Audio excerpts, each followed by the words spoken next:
Hello guys, this is Steno for All YouTube channel. Here we provide you Hindi or English shorthand dictations at different speed.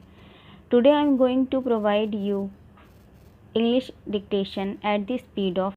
Get ready for 120 word per minute shorthand dictation.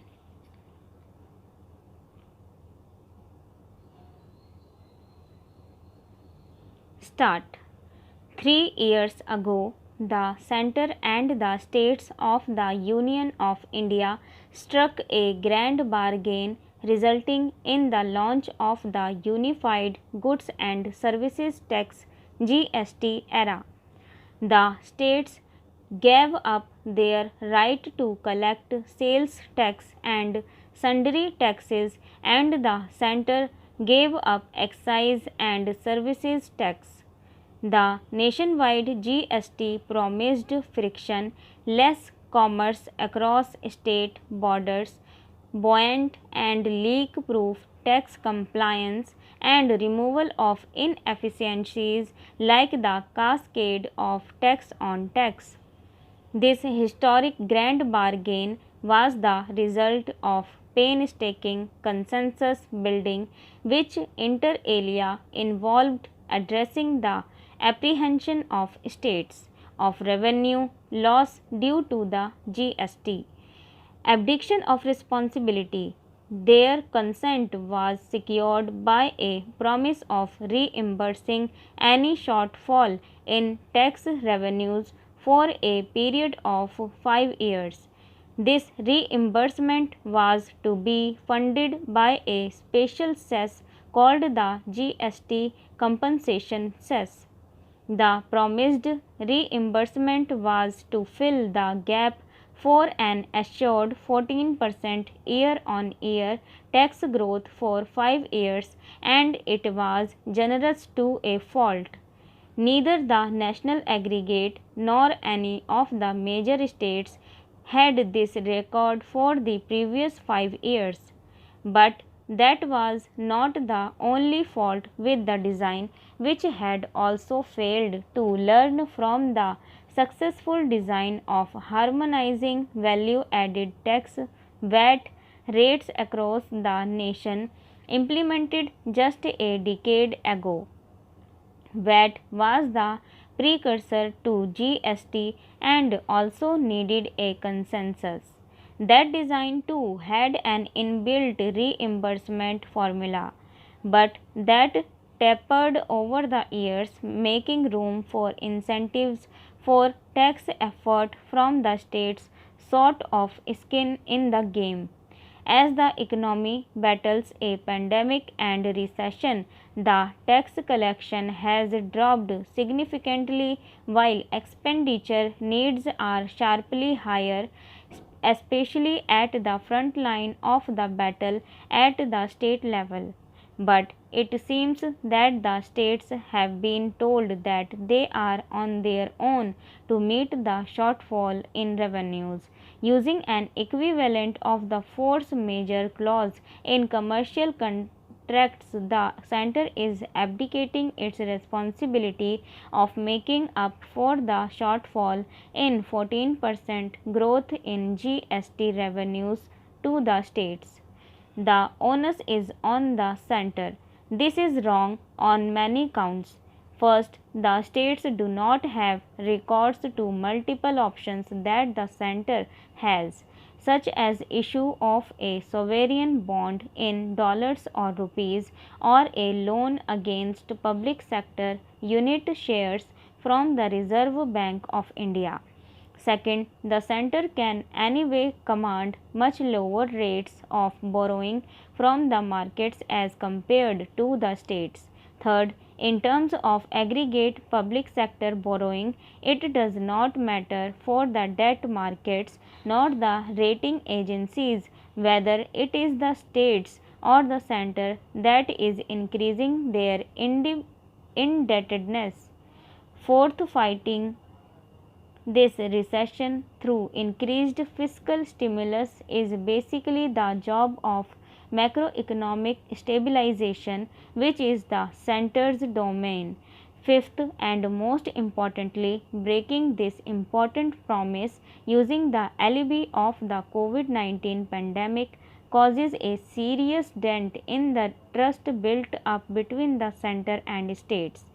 Cooperative federalism is in the nature of a repeated game between the two entities, and every action must think of the future consequences, not just the immediate ones. Will it not weaken the foundation of trust? Kautilya too would have advised the sovereign against reneging on the promised ballot, as fulfilling the obligation helps build trust with sub-sovereigns. The Australian example, the issue of GST compensation to the states, is just the latest in the bumpy 3-year journey of the new tax design. It is clear that the design needs a radical overhaul. Just tinkering with the compensation mechanism or frequently changing rate slabs or pushing more goods in the sin tax cess category to earn revenue that is not shareable with the states is not the way forward. What we instead need is a grand bargain 2.0 between the sovereign and the sub-sovereign entities. What would this be based upon?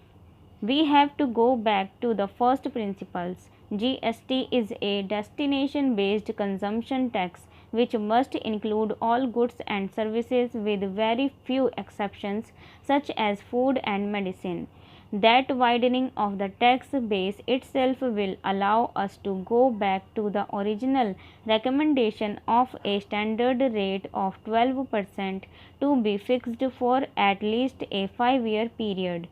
A comparison with Australia, which also coincidentally shared its GST anniversary with India, is apt.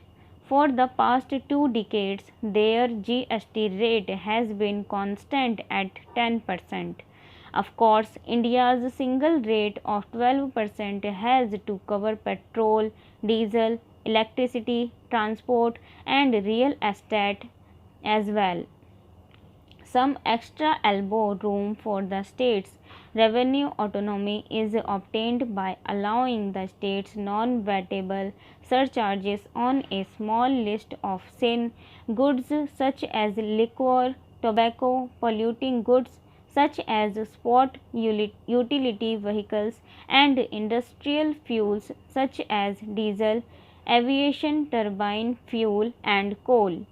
A low moderate single rate of 12% encourages better compliance, reduces the need to do arbitrary classification and discretion, reduces litigation, and will lead to buoyancy in collection.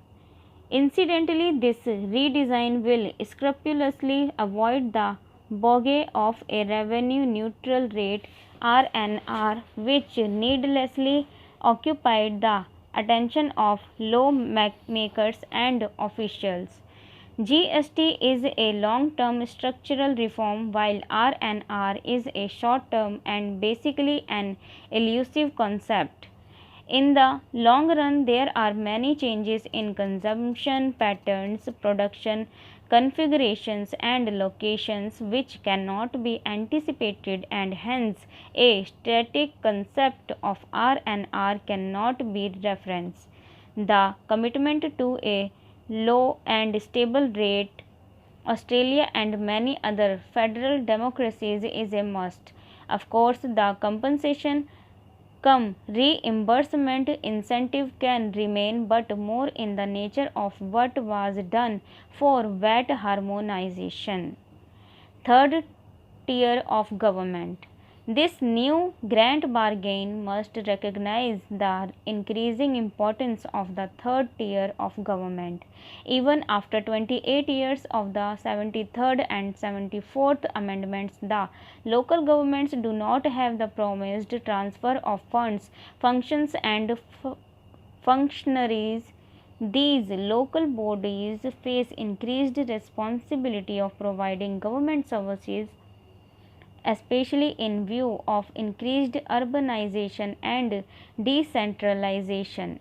Of the 12% GST, 10% should be equally shared between the states and the center, and 2% must be earmarked exclusively for the urban and rural local bodies, which ensures some basic revenue autonomy to them. The actual distribution across panchayats, districts, and cities would be given by respective state finance commissions.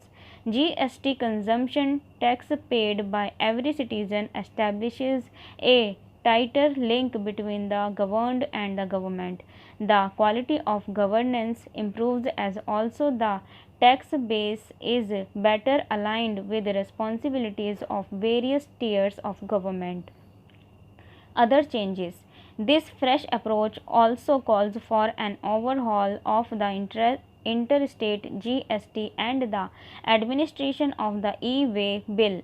Research papers by Bhaskar and Kelkar reforming integrated GST towards accelerating exports policy brief by Dr. V. Bhaskar and Dr. Vijay Kelkar and National Agenda for 2019, a proposal for the GST reform.